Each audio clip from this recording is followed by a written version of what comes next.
Live from London, this is Talk Women. We begin the show by looking at how we can make Britain's streets safer for women. Yeah, this follows a piece written by none other than Sir Sadiq Khan, where he said London is the greatest city in the world, and people claiming it's lawless hate our success. He also suggested that some of the commentary about the capital, especially online, creates the impression that London is a lawless dystopia where crime is out of control. Right, yeah. Today, we're lucky to be joined by two people with very strong views on what the mayor had to say. We loved Layla Cunningham so much on our last episode that we have brought her back. And joining her is one of the strongest voices in the UK on crime, fantastic former Met detective Peter Bleksley. Peter, Layla, welcome to the show. Before we dive into what the mayor had to say, Peter, you're doing a huge tour around the UK next year. Tell us more about it. Thank you. You're very kind, yes. I start on the 8th of January. And I will undoubtedly be coming to a theatre wherever you are, because I'm going all around the UK with my one-man show, telling many tales of my life undercover, of solving murders, and then in the second part of the show, I've had a fascination for over 20 years with the murder of a man called Alistair Wilson that has remained stubbornly unsolved, and I'm trying to find the person that did it. And I think I'm getting closer each and every day. I ain't gonna lie, Blex, it says the makings of a murder with a sinister picture of you saying the undercover detective, and I'm beginning to think you're actually like Dexter. Yeah. That maybe it's you. Yeah. You know the forensics, knows the shortcuts. What is sinister about my beloved Camel Rain Mac, okay? Right? I love that Mac. I think it's the makings of a murderer. Yeah, exactly, with the sort of steely, sort of down-the-barrel glare. Look at that. I love you, Blex. You know I do. But it's thank actually, you. I've always been fascinated to hear the story of people undercover. I mean, that must be, wow, scary, thrilling. I mean, your life's on the line to keep us safe. It was a crazy decade or more, yeah. Buying guns, drugs, Wow. counterfeit currency, lorry loads full of stolen gear, occasionally plotting to murder people. And Amazing. all that kind of How stuff. was life casually. undercover, Peter? Terrifying Joking. and fun until it wasn't. What kind of person chooses to go undercover in the force? There must be some kind of, I don't want to say crazy, but there must be... Basically, she's calling you a sociopath. No, not at all. But there must be some, number one, massive patriotic duty to put your life on the line, but also some kind of renegade attitude. It does help if you're a very good liar. Right. That's a skill that you need to be a credible liar, so that career criminals who were born into crime and all they've ever known is crime will believe that you are one of them. Well, there you go. Peter showering himself with moral rectitude. Now, you sound like a man who would fit in perfectly in London in 2025 with your ability to procure weapons and plot murders. I mean, brilliant. Let us know how to defend ourselves. Sadiq Khan is there suggesting that anyone who's poo-pooing London and saying it's a crime-ridden dystopia actually is coming from a position of hatred because they're envious, because they don't want to see the success of the capital. I mean, that's, isn't it? In an article that he wrote for the Daily Mirror, let's not forget that, OK? Who, of course, will have given him editorial control to spew whatever nonsense he wanted to. Let me just point out, because he bangs on about the murder rate coming down. OK, great, and credit to those from the Metropolitan Police who may have had some input into that. We've got to welcome that and celebrate it. But when a crime comes down from an utterly unacceptable level to an unacceptable level, it's still there. And he would have you believe that London is this crime-free nirvana where we can leave our front doors open when we go to do a bit of shopping. Well, of course, that's just drivel. I've had 3 separate incidents in the last 9 months. I've had someone chase me with a knife down the street. Crazy. I've had someone assault me on the bus, and I've also had my phone nicked. So I've had the trifecta of the London experience. And I don't live in a very bad area, so I do really, really think about the people who live in even rougher parts of London. But it's genuinely a hellhole. I've reported it every single time, but all I come to is this doe-eyed police officer that's like, oh, oh, I wish we could do something about it, but we really can't. So every time they've come up to my flat, they've had a cup of tea after I've reported it, they've written down their little report, and I've never heard from them again. I've been chased with a knife. The Samara, bus story chased is with a knife. crazy. Tell us what happened. Yeah, you got into detail. No, you say it like, oh my God, I was chased with a knife. But that's how ridiculous London is. You say it like it's a daily occurrence. Yeah, so that guy ended up getting sectioned. I don't think anything really happened to him in terms of getting apprehended. I was just basically walking home from the station. I finish work quite late, usually around 11 o'clock at night. He had some sort of book. He was praying on the street. I then saw him praying on the street. I thought, oh, because I'm a journalist, I'll take a photo of him. This is quite interesting, him just praying. He had no clothes on as well, by the way. And he takes out a knife and just starts basically chasing after me. Thank God I was actually quite close to my flat. I remember I sent you a photo of it. Yeah, and then the bus story, that one was The bus story was also mental, and that happened around Carnival. So they said, oh, it's just this stuff happens around Carnival. We can't really, sorry, that guy probably had a bit too much dope. We can't really do anything about it. And I was particularly upset about the bus story because the person tried to grab my arm on the bus, tried to lead me off.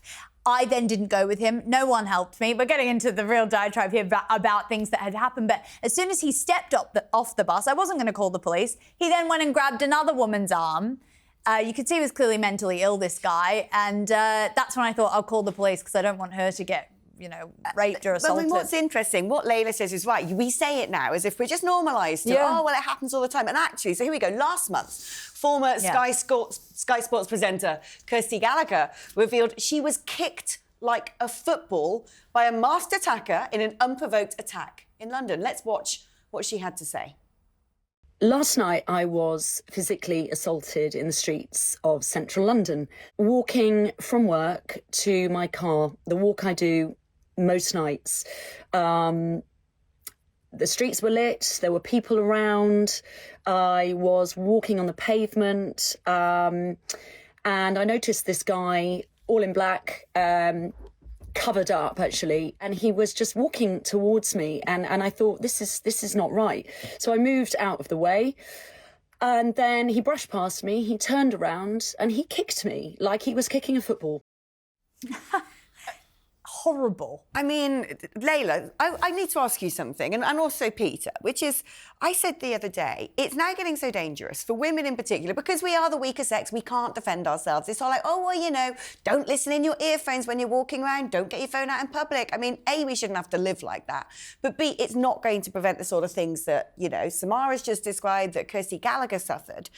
And I've got to a stage where I think women should be legally allowed to carry pepper spray. Yes. What are we supposed to defend ourselves with? I mean, I agree. And I agree as a woman. And I have heard arguments against where they say, it will be in the hands of criminals. But they use knives anyway. They have knives and guns, and you cannot imagine the knives as well. As a criminal prosecutor, and I'm sure you're the same, the knives are not the knives that you imagine at home. They are knives... Both sides are serrated. Yeah. Both sides are serrated. We had one case where they went into a guy's house and he had knuckle dusters with something he could press and blades would come out. I mean, these are serious weapons. And you're right, we are totally helpless against it. And I would also like to have pepper spray. I know it's legal in a lot of European countries, and I don't know the resistance here. I just want to go back, if I may, to women and girls. We don't really care if we're better than Chicago or New York, two of the most dangerous. What we really care is how we feel when we walk in the streets. And women do not feel safe. I don't want a PR stunt. I want to see police walking out when I come out of a club. I want to see police on the streets when I'm walking down the street. I want to see police on the platform. So many women, by the way, get sexually abused on public transport. Yeah. And it's not rape, but it's like a touch here, a touch there. A leer, just following the and eyes. they get nothing, the guys. What would Sadiq Khan know about public transport? He travels around in a 3-car motorcade, Range Rover driven. That man does not touch the pavement of these streets in London. And that's part of the reason why this echo chambery article has come out, where he kind of lives in this fantasy land about London. I mean, Peter, what would basic reforms look like to help this sort of crisis that we're in? Essentially, we need police officers to patrol the streets again, like they did in the 60s and the 70s and the 80s before those police officers who'd got all their degrees and all those letters after their names suddenly got their academic chums to do research into police patrolling of the streets. But also, they got shot to the top if you had an academic degree. And they've been there for a couple of generations, and we're in the state we're in because of them and their slavish addiction to academia. And what the academics did with their surveys was they weren't able to measure the effectiveness of a police officer patrolling. So because they couldn't measure the effectiveness of it, they decided that it was worthless. And those foolish senior cops believed them because they couldn't put it on a spreadsheet. Now, you'll never know how effective a patrolling police officer is because you will never know what crime they deterred. You'll never know that. Simply, you won't know. Criminals won't rush to the police station and say, I was going to commit a crime today, but I didn't because I saw your officer. So because they can't measure it, they binned it. And look where we've got to. I know, of course, more crime happens behind closed doors, so they had to apply resources to that, child abuse, domestic violence. But that's all good. But they surrendered the streets. They utterly surrendered them by not patrolling them, and now we've got shoplifting, knife crime, and everything you've spoken about. But if I just may say one thing, I find it quite incredible that he says this. How does he expect crime to go down when he's cut visible policing, like you say? He's halved stop and search, he's cut most police stations, and now he's removing public police counters and he's cutting police from the park. How does he expect crime to be deterred? Also, I find it insulting that he does take credit for tagging. Did you see in the article, he says tagging's gone up and number one, he's got absolutely nothing to do with tagging. That is a punishment that is dished out in the courts by the magistrate or the judges, and it's asked for by the prosecution. So the fact that he takes credit for that shows how much gaslighting he's doing. And listen, if I have been a victim of crime and I'm offended by this article, you know, my kids have been a victim of crime, you have. I'm like, who does he think he is telling me that London's not safe? Also, I just want to make one point, which is that to coin a favourite phrase of the left, lived experience. Yeah. And when it comes to this whole debate, especially when it's about harassment of women, sexual harassment, you also get a cohort of a certain type of woman who goes, it's not true, it doesn't happen. Yeah. Oh, you're blaming migrants for harassing you, this is racist. And I'm like, they probably aren't harassing you, right? You know, there are certain women you think you're not the one who is being trailed and wolf whistled at, or it's the persistence, you know? And it just, you know... I mean, as a criminal prosecutor, senior criminal prosecutor in London, I can tell you, in certain courts in London, Westminster in particular, a massive majority were asylum seekers / illegal migrants, a massive amount. And they would sexually harass women, they would steal, you know, it is a huge...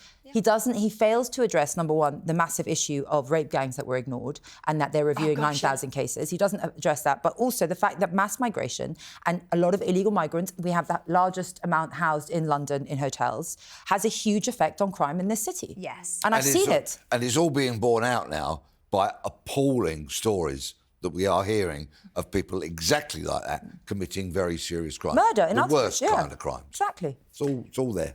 Oh, well, there you go. Still to come on Talk Women. Should the UK bring back Shamima Begum? Woohoo! Or is she a security risk to the British public? This next story always lights up national debate, and it's only going to get louder. A major new review is calling for Shamima Begum and other British-linked detainees in Syria to be brought back to the UK. Now, Begum has remained in a detention camp since 2019 after travelling to Syria in 2015, where she married an Islamic State fighter shortly after arriving. That's according to reports. The 26-year-old also lost an appeal last year against the removal of her UK citizenship after she made a plea to the British public for forgiveness. Now, still with us, of course, the brilliant Layla Cunningham and Peter Blexley. Where do you stand on this, Layla? Because I've got various opinions on this. First of all, when it comes to people who argue the case that, look, she was a minor and she was groomed, I think that's quite likely. And if we're going to have the conversation about trans kids being given puberty blockers and saying they're underage and they shouldn't, they're being influenced by things online, I think the same could apply. But at the same time, she should not get a free pass. This idea that she's some helpless girl and therefore she's not dangerous is for the birds. I know the journalist who went and did various interviews with her who said she's wicked. She's a manipulator, and she and the likes of people like her are very dangerous. Alex, the state's first obligation is to protect its citizens. She left voluntarily to join ISIS, which sole aim is to destroy Britain, destroy the West, and kill as many women and girls and children and men in this country. She is a threat to this country. We have enough terrorists being let in by boats, infiltrating. MI5 cannot cope. We definitely don't need more. And if you bring home one ISIS recruit, what stops them from bringing all of them? We do not want these people in our country. She made a choice. She may have been 15, right? But she has made a choice and she has stayed there and she's married an ISIS. That is an unforgivable She was crime. part of the morality police, apparently. She was there, you know, dobbing women in for not wearing burqas. was, yeah. which led to sort of well, there you go. the meeting out of vicious evil, making suicide vests. You know, this isn't just... There's a weird fetishization of it. Have you noticed? They love putting her on the front cover of magazines. And I'm like, she's in some sort of detainees camp. How's she getting, like, the hair dyed and the nice Well, again, because sunglasses? she's a master Like- manipulator. She went from wearing a full burqa to, you know, putting some Western clothes on, putting that flat cap that we've seen her in many ITV interviews on. You know, she is a manipulator. She wants us to see her as this reformed individual, which I just don't believe is the case. I mean, when you think about even just the journey to defect from this country, she had to go through multiple countries in order to then get to the ISIS base camp, marry into that. I mean, it's a very concerted effort. It's not like she just got flung into there. It was many different decisions along the way. I mean, Peter, should we allow her back in? In the completely unimaginable position that I had a senior role in government and therefore had some influence over this decision, what I would be saying to the security services is bring me the evidence. In other words, how long, if she were to come back to the UK, could we lock her up for? What crimes would she be convicted of? And if they said, well, Prime Minister or Home Secretary, here's the evidence package and it's vast and we can stick her on trial at the Old Bailey for a month and if convicted, she'll get 3,000 years, I'd say bring her back on the next flight and stick her straight in the Old Bailey. But why should we pay for her? Why should we pay for her to be in court, in prison all that time? This is not a normal crime. If she- This is treason to our country, and treason should not be treated as lightly as any crime. If she were locked up for the rest of her natural so that she gasped her last breath in prison after 20, 30, 40 miserable years in a prison, that would be a great example to set to others to say, you go and do what she did, and that's the fate that will befall But the you. victims of all those terrorist attacks, they don't get a second chance. I don't think she should get a second. Personally, I mean, I see what you're saying. I just don't think we should be. We're paying for way too many foreign prisoners. She has a bank. She can get Bangladeshi citizenship. Bangladesh can have her. You don't leave this country to join an organisation that wanted to cause mass murder and expect to be welcomed back. And I don't want to pay for you, frankly. I don't care what happens to her in the detention. You've got a lot I'd far you've got a lot of rather- faith in the justice system Yeah, as well, exactly. Peter, because we've got these woke judges who, with the stroke of a pen, can say, "Oh, she was a victim, she was groomed, she was this and that," which I don't think. Look at the that's guy okay. who I did the would- 7-7. He's up for probation. I would far rather have her rotting in a jail cell than perhaps go back to Bangladesh where she could go under the radar and return to the UK on a dinghy. Is there a question here that there is a difference of the way that the media look at her and regard her, which is, you know, why she's such a household name? Because she's a young woman, right?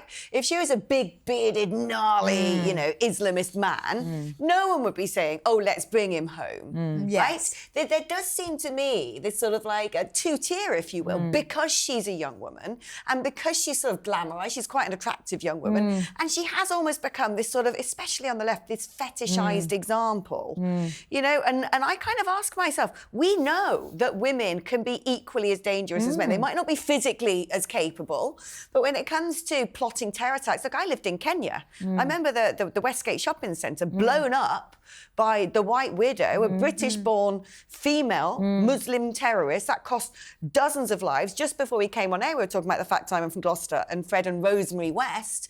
You know, this idea that, oh, somehow she gets different treatment because she's a woman, I think is appalling.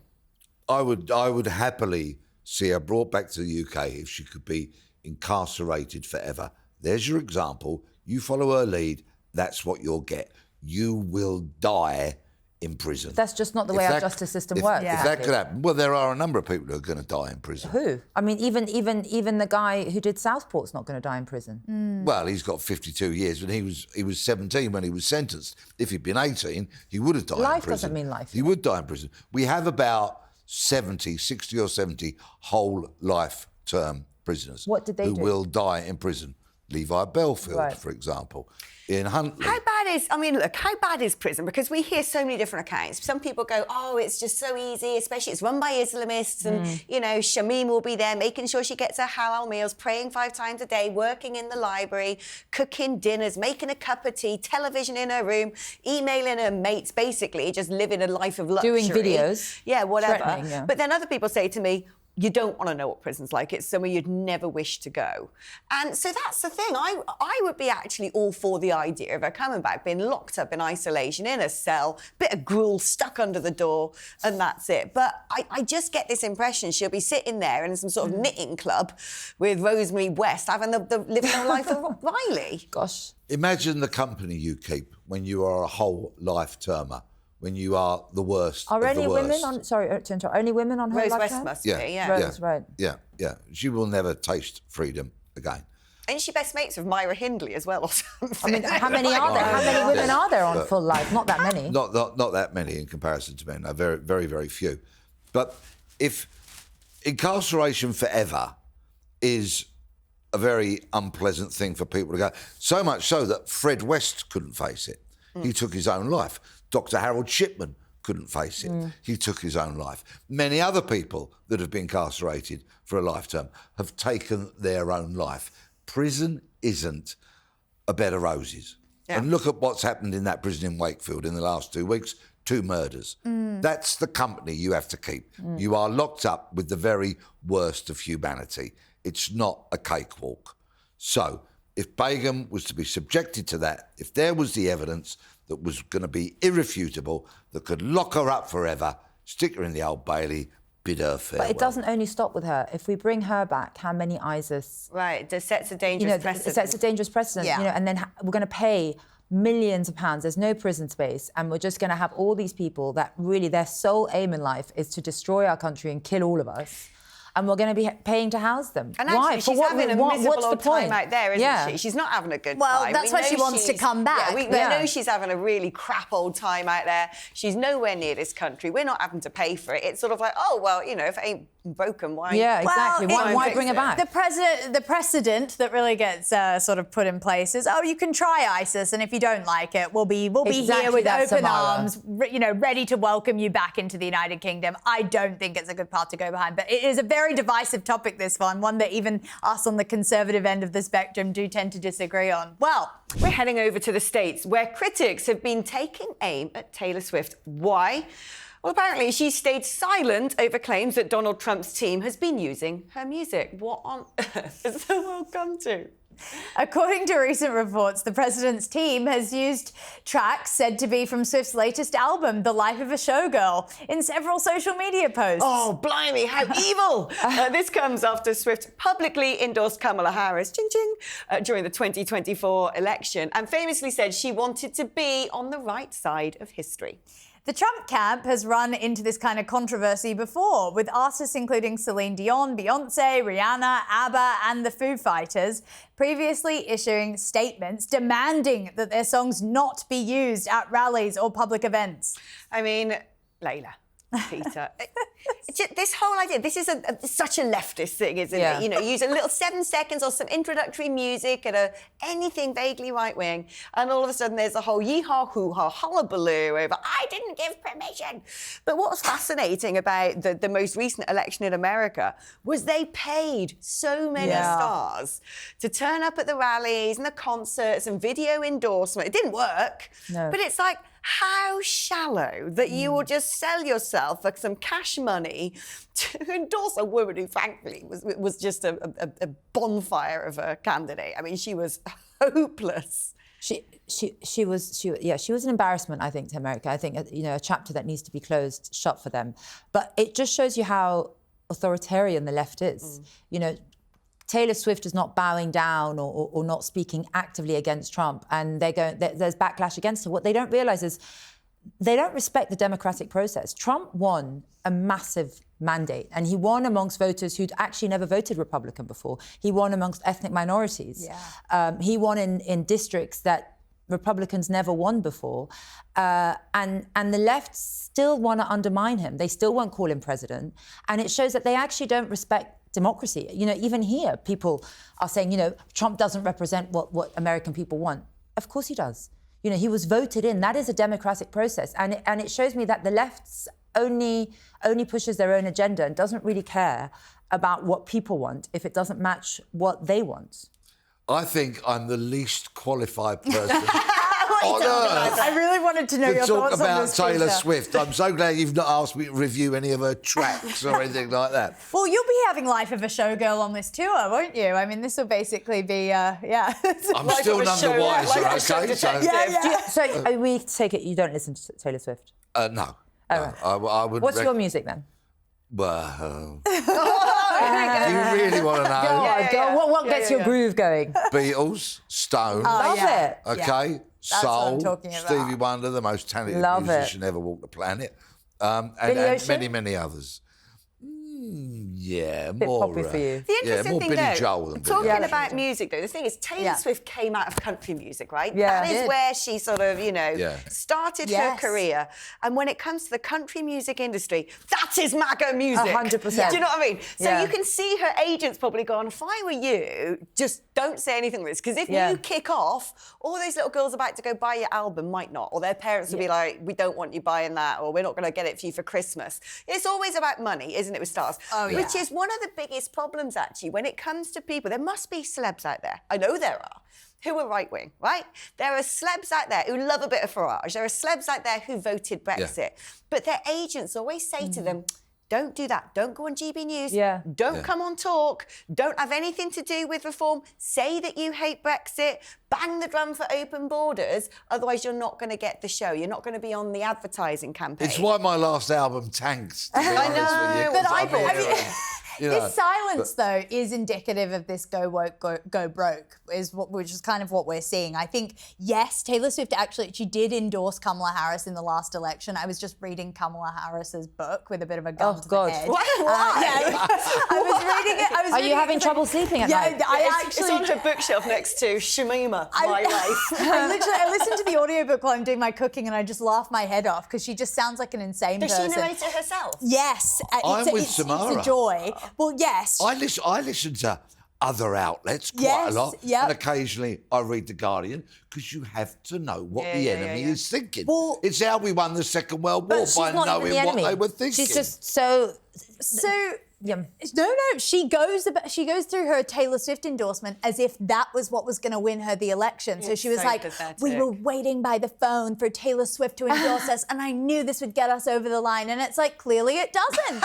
But also, every like Alex says, every endorsement was paid for. Yeah. Yes. I think celebrities should stick to their lane, be completely neutral, Yeah. and sing well, act well. I don't really care what they think politically. No. And because it's all for show. I really want to know what this person's going to do for the country. There's a reason when you go to the ballot box, it is anonymous. That you go into a little booth by yourself, you put that cross somewhere that no one else can see. You know, you don't have your name on the form, you've got your voter registration number and it goes there. And so nobody knows how anybody votes. That is the way it's supposed to be. So Yeah. people do things honestly. And this is where celebs need to just, like you said, shut up. Yeah. You know, if you sing, sing. If you drive a racing car, drive a racing agree. car. If you kick a ball, kick a bloody ball. Stop banging on that thinking you're some sort of moral arbiter and political genius of this country. Because most of them haven't got an effing clue about the world. For instance, I used to quite fancy George Clooney after the Harris election. Oh, God.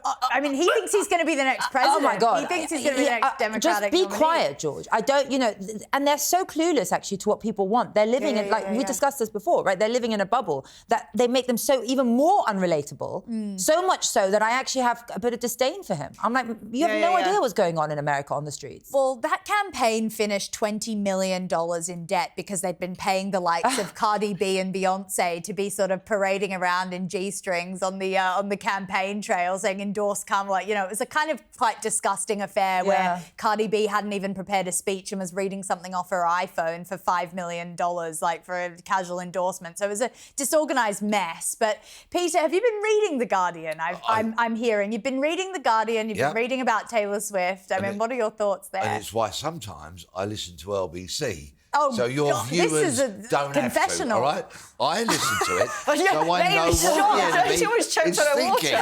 I have to do it. I need to know their thinking so that if you bump into them or you have a media appearance with them, you can dismantle their nonsense. I'm being told you've got some very important stuff to say about Taylor Swift, about The Guardian. We've got to circle back around. We've got to be a professional show. Yeah, just Gun about to the that head. article, because it ran to some, I don't know how many hundred words, but it was a long article written by a journalist called Alim Karaj. Now, I mention that because outside of his own family, no one's ever heard of him, right? Okay, and he writes say this about me. largely pious kind of article, pointing the finger at Taylor Swift, as he does because everything you've discussed. Then, in the last paragraph, this pathetic little man writes a critique of her last album. And of course, he's going to be so anti, isn't he? And he writes, vengeful, self-absorbed and lacking imagination, it is the product of an artist who seems disconnected from the anxious state of the world. He could basically just be describing the whole of the left wing. Like, I hope that's not a review for this show. Isn't music meant to be uplifting? Yeah. Why does she have to highlight all the so-called anxiety of the world? I listen to music to escape, to be happy. Yeah, agreed. I mean, it's just... Imagine her listing, illegal immigration is rising. Yeah, in London. I mean, crime is rising on the streets. You do the chorus. I'll do the sort of rapping. Who would listen to that? Reform mixtape. You know? Lexi's on percussion. Samara. We'll have Andrea Jenkins. We'll throw her in. can't We wait know for that. she's got the pipes. She's got the voice. Yeah. She's got it. I think music exists for two reasons, and I'm going to get myself cancelled here now. One, to dance to, and secondly, to make love to. If you can't do either of that to the music, what's the point in that? We could go down a whole new route here, but we're not going to, because actually a good old Dean, the producer's been saying in my ear, Alex, you've got to rap, and not like that. He says not rap, but rap. We need the rapping. So that's what, that's what, stay tuned, folks. For a future episode, I will be spitting some lyrics. But it is a wrap for today's Talk Women. So Layla and Peter, thank you so much. You've both been absolutely amazing. Thank you so much for tuning in. Amazing guests, great chats, and we'll see you next time.